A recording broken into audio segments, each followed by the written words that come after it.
Selamat datang. Kali ini kita akan membahas sesuatu yang super menarik, yaitu gimana caranya ilmu saraf modern dan kearifan Islam kuno itu bisa ketemu dan ngasih kita solusi buat ngatasin kecemasan.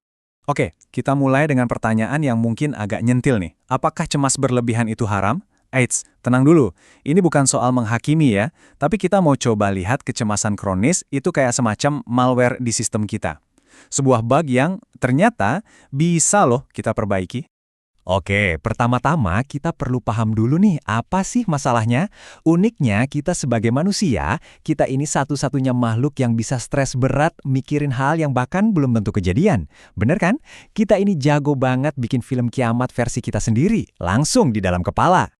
Nah sekarang, yuk kita bedah sedikit dari sisi sainsnya. Apa sih yang sebetulnya terjadi di otak kita pas lagi cemas-cemasnya? Oke, kenalan dulu yuk sama si amigdala.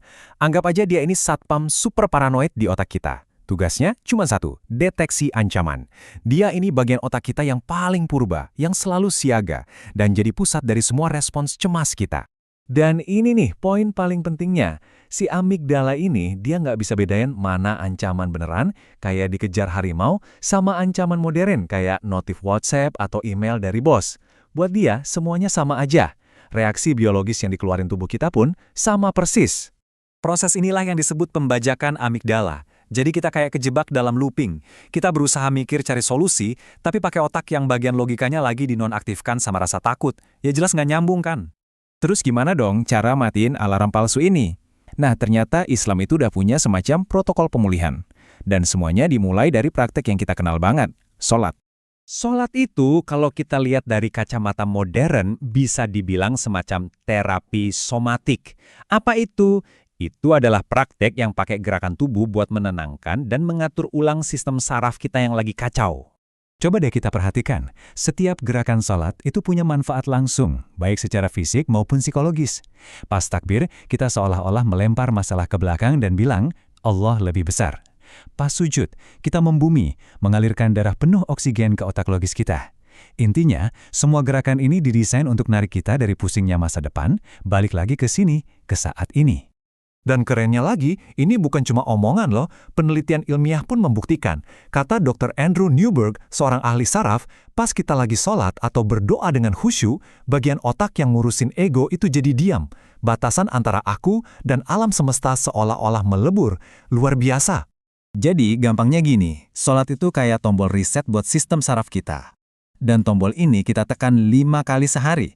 Sebuah mekanisme disiplin yang teratur banget buat ngelepasin semua stres yang numpuk di badan. Oke, setelah terapi fisik lewat sholat, ada lagi nih alat buat memperbaiki software pikiran kita. Namanya zikir dan tawakal. Konsep ini nyambung banget sama prinsip sains yang namanya neuroplastisitas. Artinya, otak kita itu fleksibel. Apa yang sering kita latih, disitulah otak kita jadi jago. Kalau kita tiap hari latihan cemas, ya kita lagi bangun jalan tol super khusus buat jalur kecemasan di otak kita. Nah, disinilah peran zikir. Dengan mengulang-ulang kalimat-kalimat yang menenangkan, kita itu sebenarnya lagi membangun jalan tol baru di otak. Jalan yang lebih tenang, jauh dari jalur kekhawatiran. Mirip banget cara kerjanya sama terapi perilaku kognitif atau CBT di dunia psikologi modern.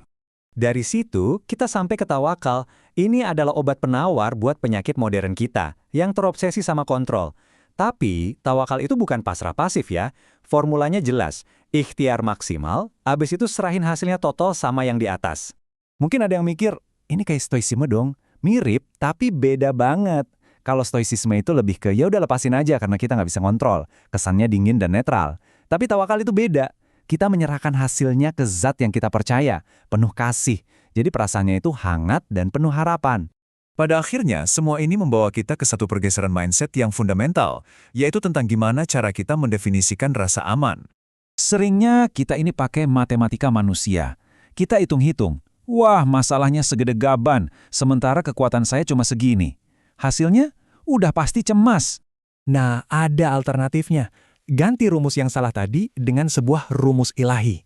Satu kalimat sakti yang memindahkan beban masalah dari pundak kita ke kekuatan yang nggak terbatas. Hasbunallah wa ni'mal wakil. Kata kuncinya di sini adalah cukup. Rasa aman yang sejati itu bukan berarti nggak punya masalah atau punya banyak uang di bank. Bukan. Rasa aman itu seperti perasaan anak kecil yang lagi jalan di lorong gelap, tapi tangannya digandeng erat sama ayahnya. Kehadiran si pelindung itu sudah cukup.